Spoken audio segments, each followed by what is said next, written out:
John Stevens always valued order, but one day he found a stranger's car parked in his spot.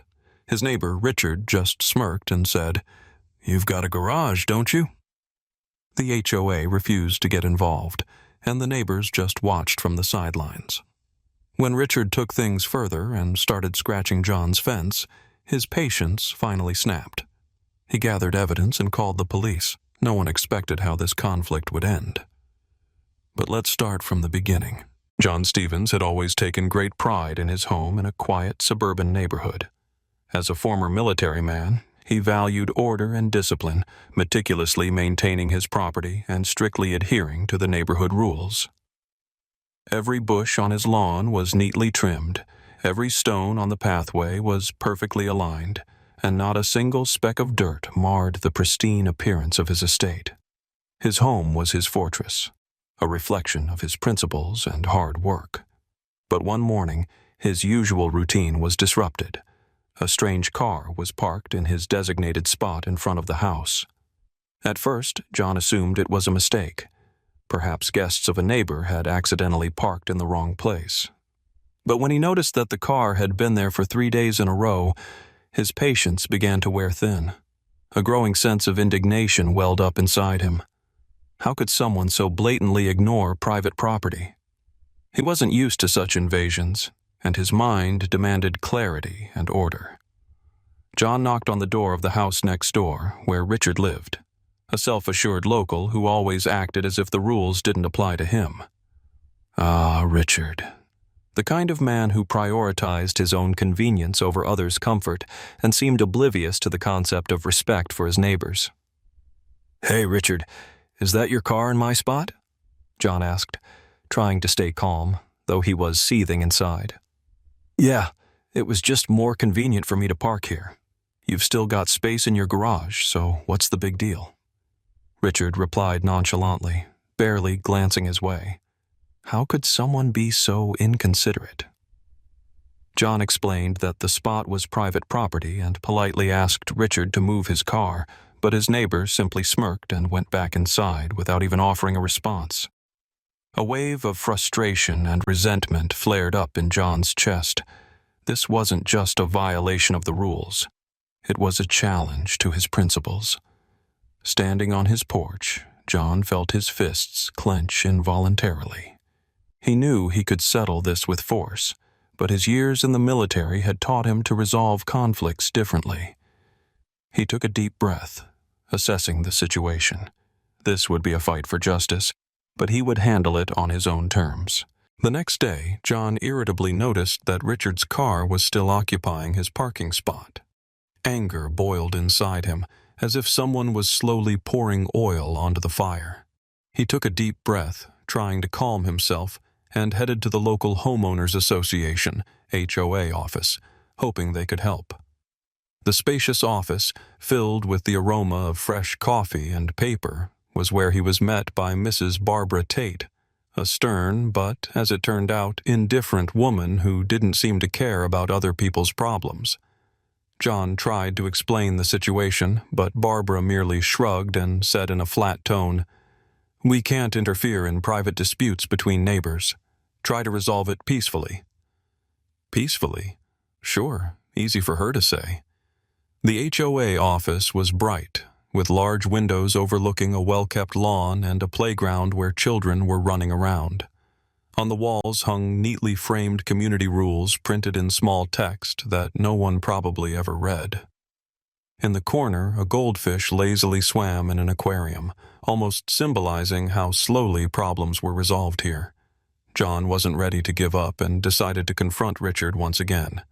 He walked up to his door and knocked, but as soon as the door cracked open, he was met with a mocking gaze and a smug smirk. Richard leaned lazily against the doorframe, crossing his arms over his chest, and sneered, "If you don't like it, call the police." That was the last straw. John clenched his teeth, holding back the surge of anger that threatened to consume him, and called the police. The responding officer listened attentively to John, nodded, and filed a report before attempting to talk to Richard. However, Richard didn't even bother to open the door. Instead, he leaned out of the window and sarcastically called down, "What a silly misunderstanding!" The officer sighed in frustration and threw up his hands. Without proof of ownership, there was nothing he could do. Was this fair? Honestly, a man like John deserved better protection. But John wasn't one to back down. He dug through all his property documents, scrutinized every page, and finally found what he needed: a detailed plot plan that clearly stated the parking spot belonged to him. With this knowledge came a fresh wave of determination. He wasn't just ready to fight. He was certain he would win.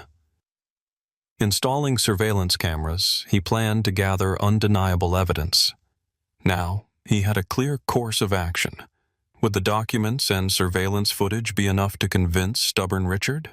John hoped so. But if not, he was ready for a fight.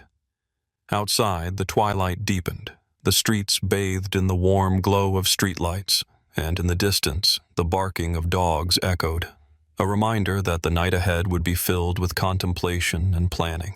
A few days later, Richard took things even further. He started parking his car even closer to John's garage doors, blocking his way out.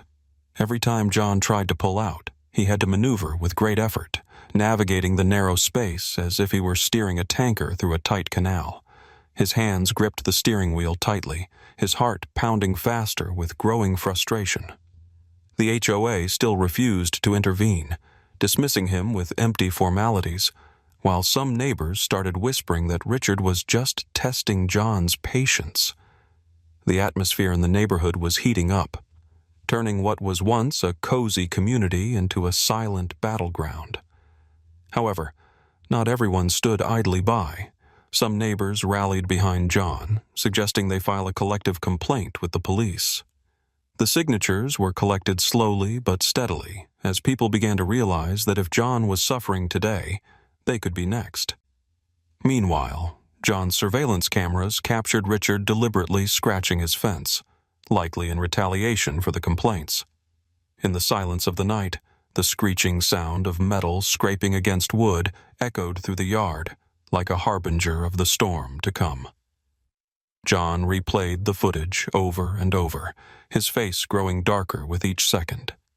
He felt anger boiling inside him, his hands trembling with helpless rage. This was the final straw.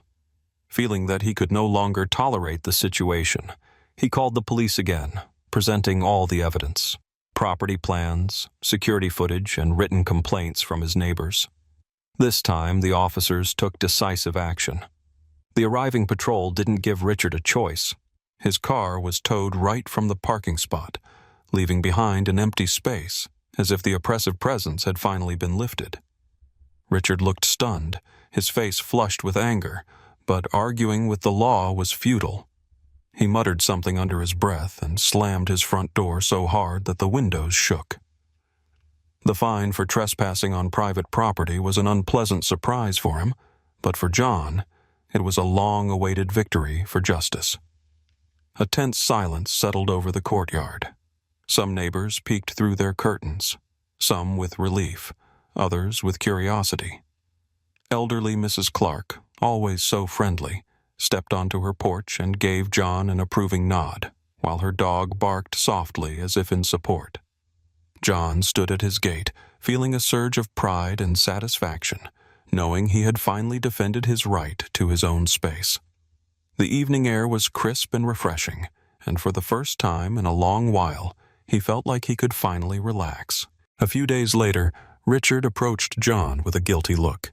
His shoulders were slumped, and his eyes darted from side to side, as if searching for support he knew wouldn't come. He tried to justify himself, claiming it was just an innocent joke, his words accompanied by an uneasy smile that quickly faded under John's firm gaze. Richard's face flushed red, and he shifted awkwardly from foot to foot. John, arms crossed over his chest, calmly but firmly stated that he would not tolerate such behavior again. His voice carried the confidence of a man who knew the truth was on his side. Under pressure from the neighbors and in light of police intervention, the HOA finally made a fair ruling. Richard was ordered to pay compensation for the damages and strictly adhere to property boundaries. It was a landmark decision for the entire neighborhood. The story spread quickly, passed from person to person like a local legend. Now, everyone knew that John Stevens was not someone to mess with. He had proven that he could stand his ground and made it clear that justice was not just an empty word. Some neighbors even started treating John with newfound respect, greeting him with approving smiles or brief words of support. Mrs. Clark, the elderly widow from across the street, once approached him and said, "You did what many wouldn't have the courage to do." Those words warmed his soul, especially after weeks of struggle.